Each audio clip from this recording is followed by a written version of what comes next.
Hey, hi everyone. This is Sumedh here. I'm doing this series of videos here. I'm getting a lot of calls and queries on various aspects of job search, especially working from home is a very hot topic right now. So, and I have a friend over right now who's asking about the similar kind of thing. So I thought, why not just make a quick video and focus on the remote roles, both in and out of India. So hopefully it'll help a lot of us out there because you know we never know when you want to search for a job in this kind of a job market. So let's see where this goes. Thanks, Sumedh. Thanks so much for taking the time. I'm sure a lot of people will appreciate this. For starters, can you tell me what the best places are to look for these jobs? I mean, the best websites, portals, platforms. So obviously it varies by the country. I mean, if you're looking for a job in India, definitely Indeed, Hot Jobs, Naukri.com. These are some specific sites for India. If you're looking for, US, maybe you want to go to Dice.com. Dice.com. I was in the US for a couple of years, and Dice.com has been my go-to site for the entire 8 years that I was there. So basically, the way it works, just give your job title, technical writer, content writer, copywriter, editor, and your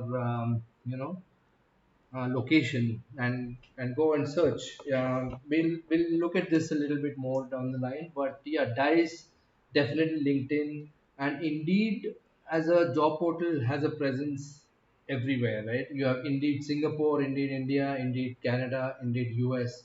So Indeed.com goes to US, Indeed.ca is the Canadian Indeed equivalent, and I think Indeed.in is used in India. So look for the best job portals in whatever country you are in and looking for a job for, and you should be able to find some good job portals. But Dice.com and Indeed are some of the best ones for the US.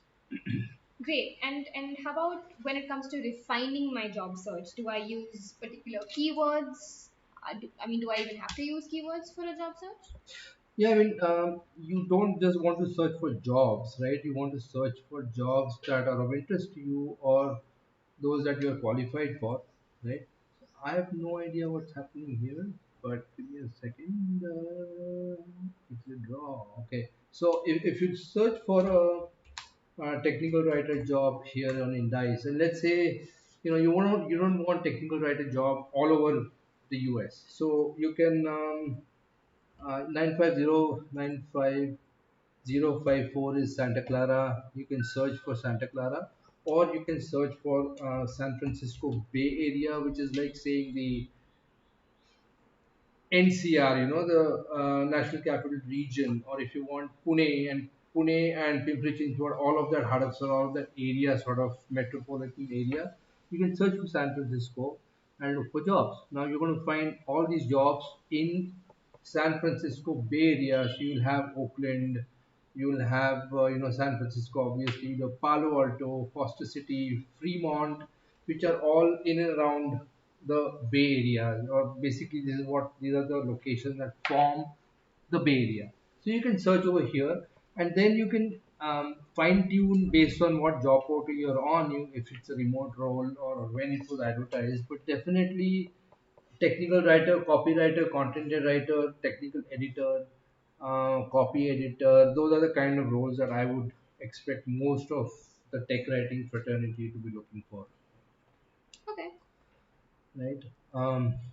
So search for the desired role and search for a specific location. That would give you the best results, I think.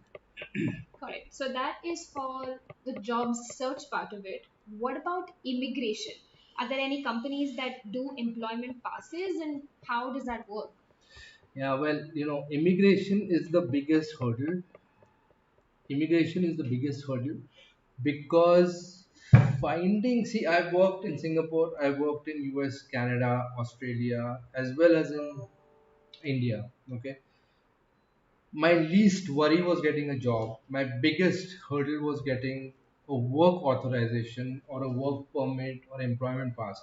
If you're in US, you need an H1, right? Once you are in US and you have an H1 or you have some kind of work authorization, I think recently they've started allowing dependents to work also. The people who are on H4 can also work legally. When I was there, that was not allowed. If you have an H4 or an H1, finding a job in US is not a problem at all. You can find any kind of a job in any city.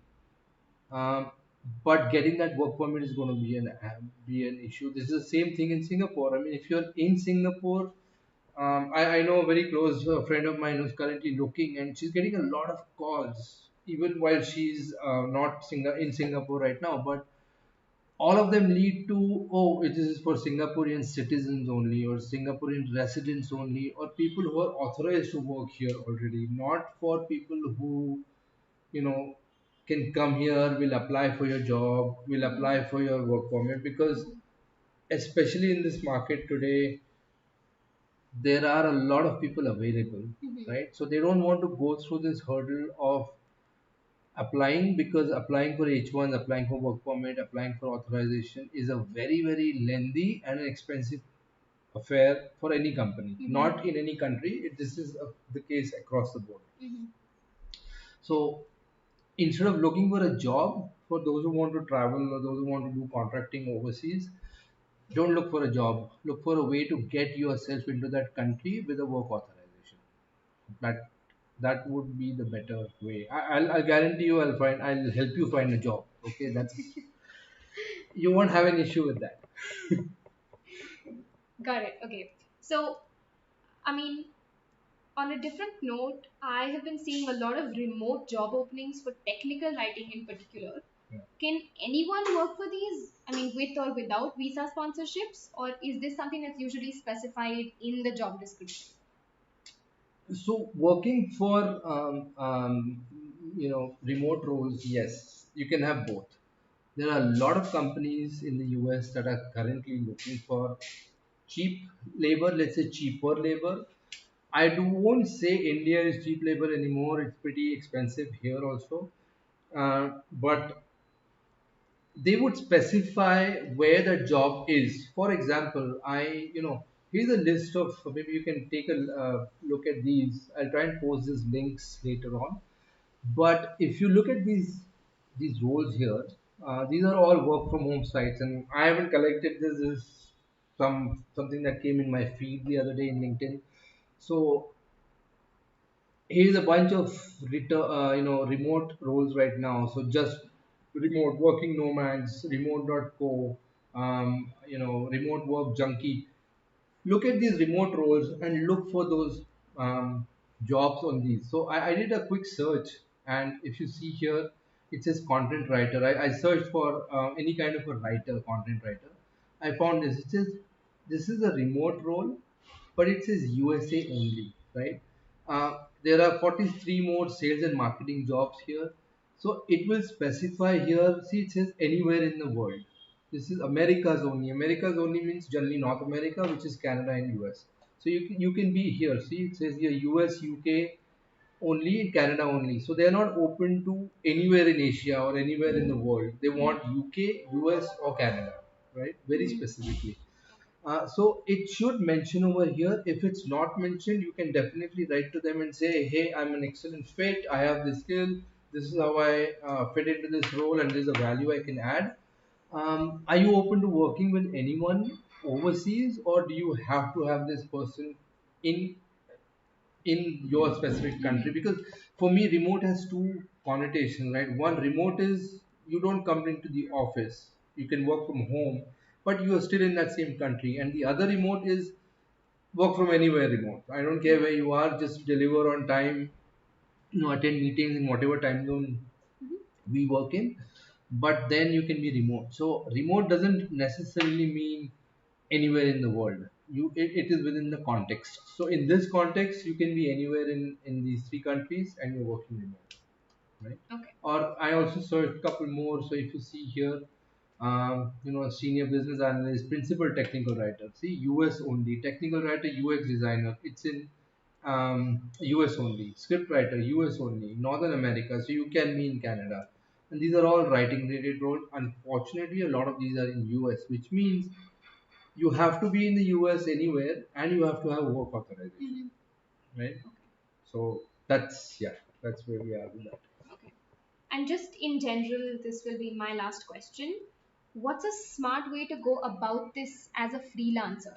I mean, how do I make money in US You want to make dollars? money in dollars sitting How here do in I make India? money in dollars sitting in India? Yeah.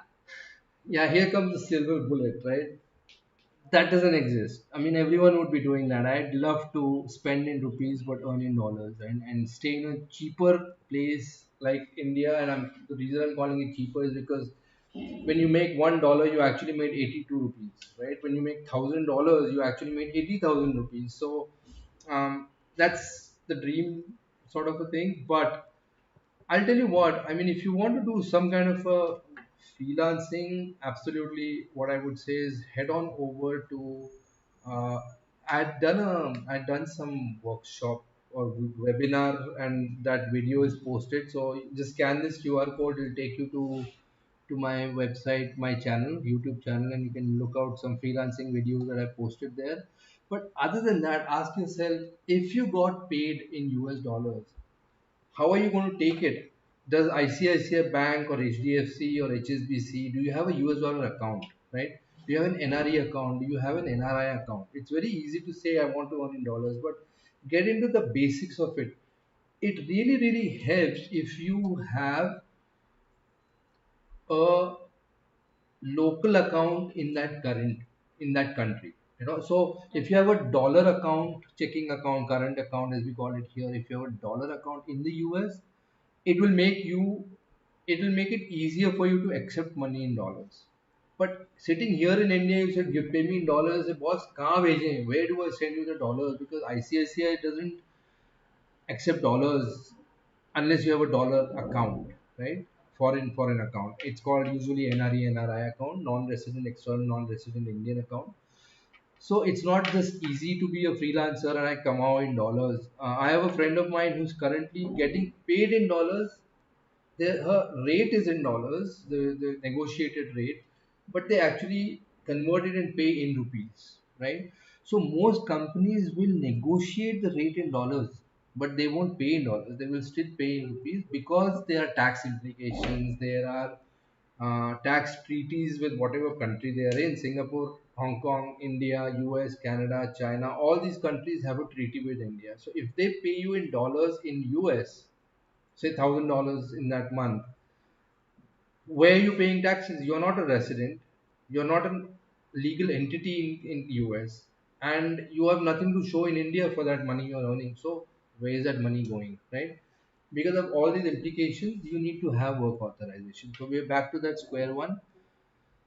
Unfortunately, I don't have a formula for you to get from India to US virtually and start working there and make dollars, right? So uh, there you have it. So look out for these kind of jobs. Now if you see here, I was looking for remote roles, right? Someone, we were talking about remote, so I just searched for technical writer in India, and most of these roles are remote, right?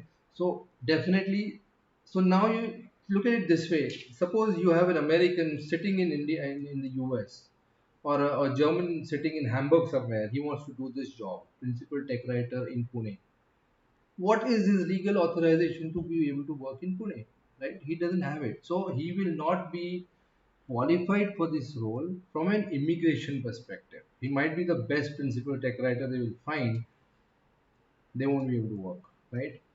So one of these, I keep doing these sessions on using LinkedIn for optimization, using a good resume, writing good resume, interviewing questions and portfolio. I think we have a session coming up soon. I have a session coming up over the next 2 weekends. But this is how you search for remote roles. So, and I'll be talking a little bit more down the line, in the next workshop on, suppose you wanted to apply for this role here, this technical writer role.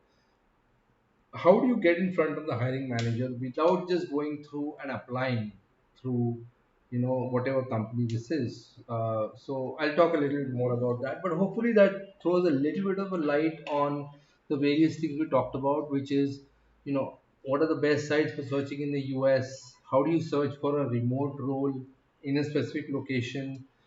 What about immigration, working from India but getting paid in dollars? And also, we spoke a little bit about work authorization and why it is so difficult for countries to hire you unless you have that work authorization. You'll get a lot of calls, you'll get a lot of people asking you, but nothing will really go beyond that because they know that immigration and getting you into that Canada, US, Singapore area within the time frame that the company is looking to hire is definitely going to be a matter of chance and luck, as well as it's a long process. But having said Okay. that, I wish you all the best uh, with the freelancing slash remote career in technical writing. Okay, Thank thanks. you so much, Sumedh. Thanks for your time. Yeah, thanks. Bye.